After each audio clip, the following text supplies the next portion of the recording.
Are you doing too much? Are you not doing enough? At the end of the day, are you trying just to do one more thing? Just stop. As an entrepreneur, I know it is hard to know exactly when you can say, you know, I've had a good day, when you've done enough so that you can actually relax. You know, I remember having those thoughts. Maybe you still have them. You think things like, you know, I should do just one more thing. Or I guess I should be doing something. Or what else can I get done today? The solution? Well, I call it my basic 4 activities. Woo! It is 4 activity areas that I focus on each day that really moves my business forward. They are income producing activities, business maintenance activities, relationship building activities, and self-care activities. What I'd like to do today is talk about these basic 4, and we'll also talk about another thing that I call the 4 key not to do activities that you may be actually doing that are really sabotaging the efforts that you're putting forward. Join me.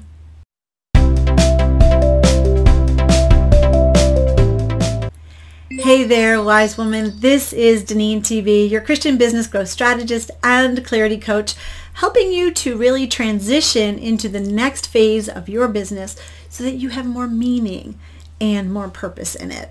Make sure to subscribe to the channel if you haven't already, and if you're liking the content here, thanks.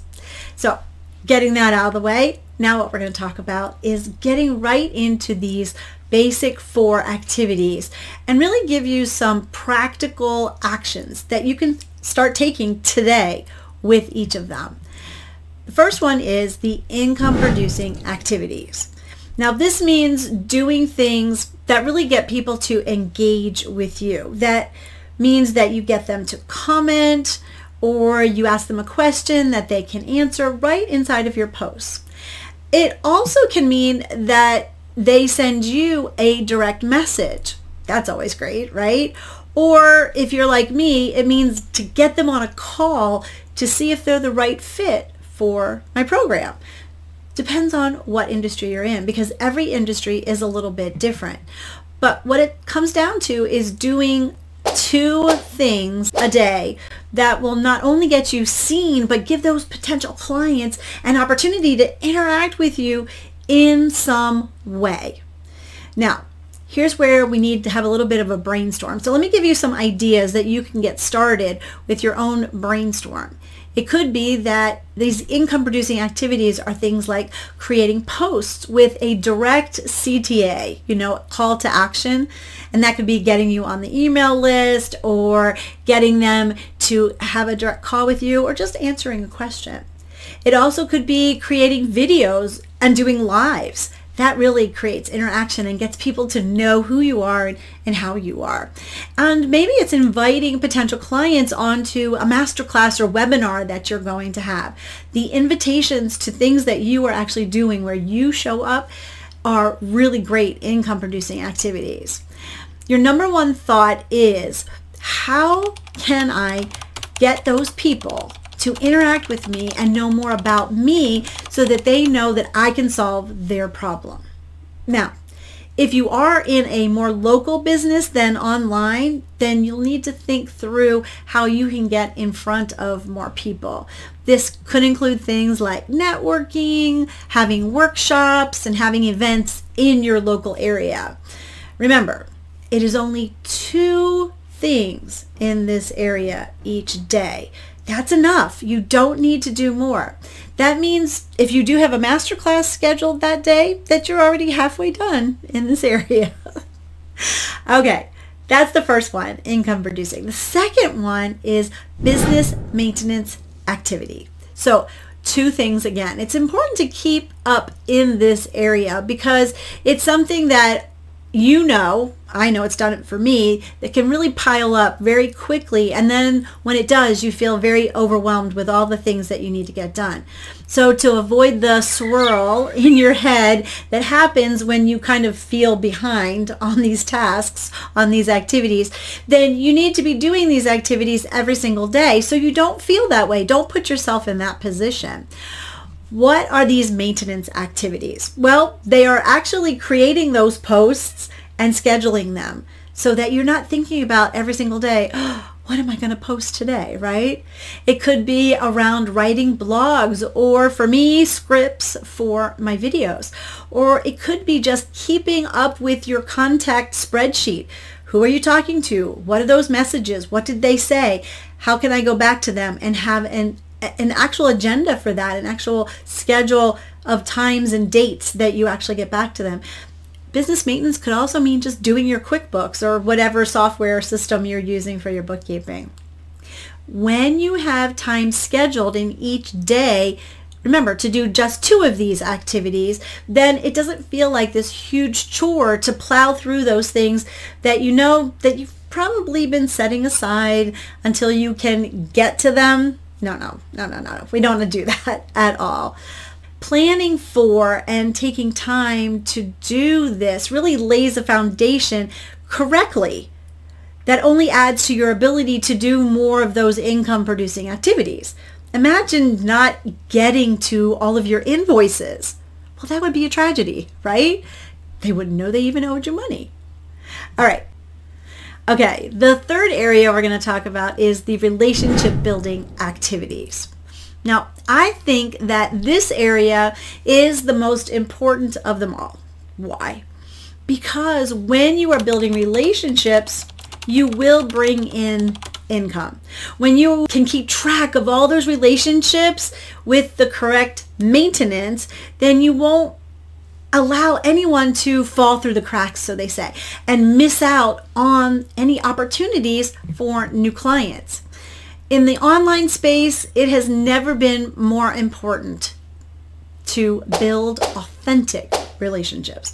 No one wants to buy from you if you haven't shown who you are and what you can actually do to help them. It goes back to that old adage. It is, they don't care how much you know until they know how much you care. That's really what you can do in building these relationships online and offline. Specifically, this is what you do. Now, I want you to know that this is actually something that not many people know, and certainly if they even know it, they don't do it. So what is it? It is to reach out to 5 people per day in a personal message. That's simple.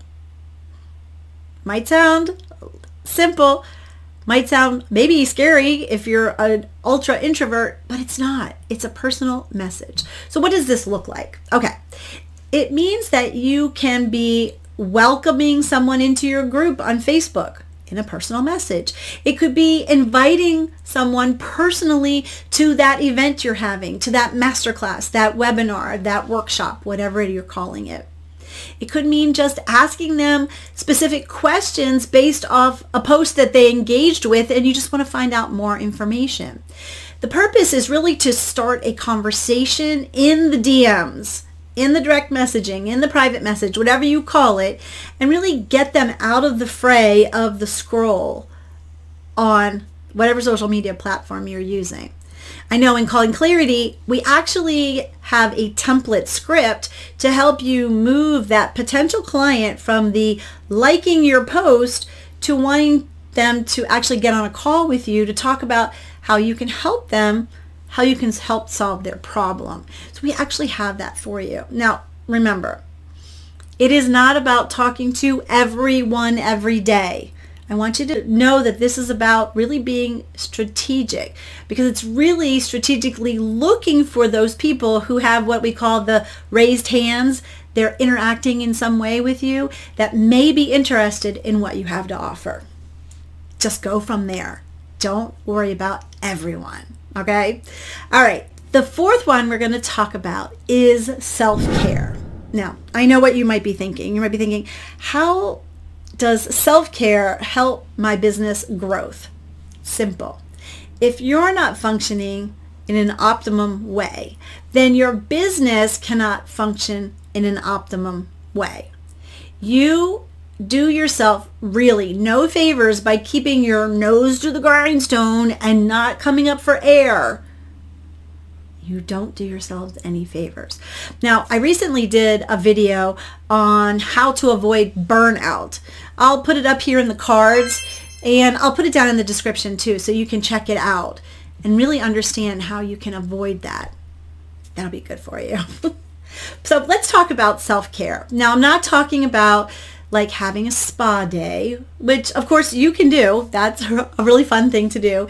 Or I'm not talking about making every weekend into a long weekend, but I'm talking about really your daily nurturing. What 2 activities might you do? Well, these are the basics. Remember, basic, really. So it's good food, plenty of water, and movement, right? So this takes a little bit of forethought, a little bit of planning, and I've found that if you don't plan, that it most likely will not happen. So put your thinking into there of saying, I need to plan for this. And now for me, I like to have planned lunches every single day so I'm not distracted during the week. I actually cook up all of my protein on Sunday. Usually it's chicken. And so I'm ready for the week's worth of lunches, and I just have to come downstairs and put my chicken with my salad, and it's ready to go. Daily, I also take breaks. I call this my 50-minute hour, 50. I work for 50 minutes, and then I take 10 minutes off. I take a 10-minute break. This break means that I get my body to move because I get up, I take deeper breaths. I make sure that I'm breathing deeply. I go get some water, and it actually recharges you mentally. And this has been shown in scientific studies. So it does recharge you mentally. And since I also work on the 2nd floor of my house, I get to go up and down the stairs frequently because I take these breaks, which is another thing of getting my body moving. I also try to take a longer walk every single day as well. I find that I have more sustained energy throughout my whole day and throughout the week when I allow myself these breaks every single day. Now, on a side note, the reason I do this also, it's that I do have MS. I do have multiple sclerosis, so I need to keep myself healthy so that I'm able to do the work that God has called me to do. The work I am called to do with Christian women entrepreneurs, just like you. So I make sure that I am taking care of me, because if I'm filled up and taking care of me, I can't help but overflow to all the other parts of my life. And that's really important to me. So where do we go from here? The first is you need to know how to make your own plan. Your 4 basic areas with 2 activities in each area. So start with a brainstorm of what those activities actually look like for you in your industry. And then plug those activities into your schedule of 2 things a day. That's it. Now, I have a tool for you. I always have a tool if you want more help. I call it my Super 8 Day. Now, I'll put that link down in the description for you. And also, if you want to chat with me, I'm always available. I'll put that link down there too for us to have a clarity call. All right, so I said we were going to talk about the other side of this, the 4 key not to do activities. So, are you ready for that?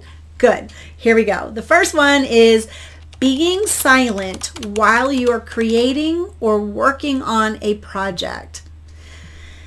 As an entrepreneur, we must do things in tandem. And that means that you must be working on building relationships, setting yourself up as an expert, connecting with others while you're building your program or your masterclass or your course or whatever it is that you're doing. There's always an inward and an outward focus as an entrepreneur. So please remember that.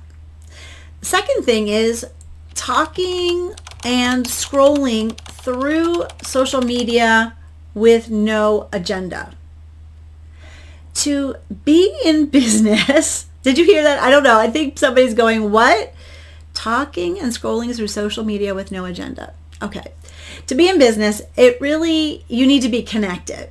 I've had too many clients, too many potential clients tell me they hate one of the social media platforms.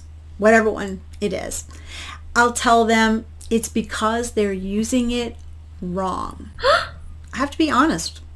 Now, I know it's called social, but when you're an entrepreneur, that is who you are. You are an entrepreneur. You are the person solving these problems or specific problem for the people you're trying to attract. And it doesn't need to look different or separate from your personal profile. So what's the answer? The answer is strategy. Know why you are going into or onto that specific platform. What are your objectives? Do only that. Know what your objective is, why you are there, and do only that.